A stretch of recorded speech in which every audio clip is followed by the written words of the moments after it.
People always say, oh, variability is evil. Oh, variability, we got to get rid of variability. But that's not really the way it works. That's our business model. Yeah, exactly. I mean, the fundamental operation science relationship is that variability is like the area of a rectangle. On one side, one dimension is capacity, the other dimension is inventory and time.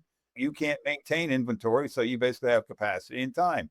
And, you might increase variability, which means you need more capacity or more time. And people say, oh, reduce variability. But, if you increase the variability and your revenue goes up more than your costs go up, it's still a good deal, right? And so people miss that a lot of times. They're like, oh my gosh, that business is too complex. Why would I do that? Well, no, they're doing pretty well right now. So, they figured it out. So let's talk a little bit about how you manage that variability. It's very interesting, and I mentioned it in the introduction, the 35 red trolleys. And before we get into that, maybe talk about this whole transformation that you mentioned to me in our prep call about the decision to really try and lock down the production schedule and a little bit of background on that.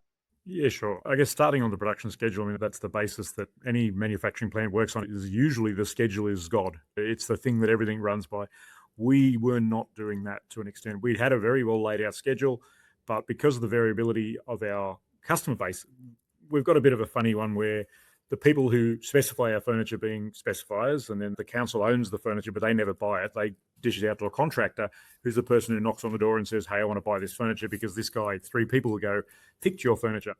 They're very much incumbent, the weather and all those other situations. And the furniture is the very last thing in a project that goes on site. If they're upgrading a whole town center or a street, there's buildings, there's roads, there's all those sorts of things that have to happen before our furniture turns up. So that really is the cherry on the cake at the very end.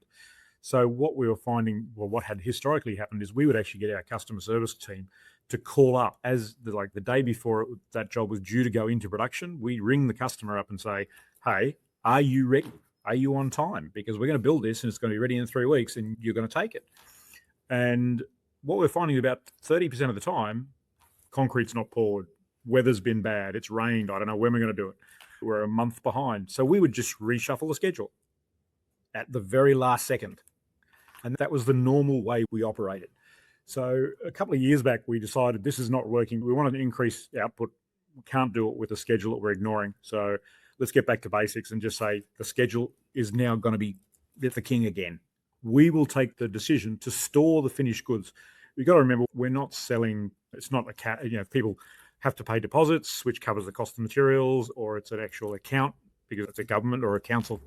There's no chance of us not getting paid for that furniture, or we've already been paid a deposit if it's a cash account. So we've already covered the cost of the material. That's fine. We're not losing money.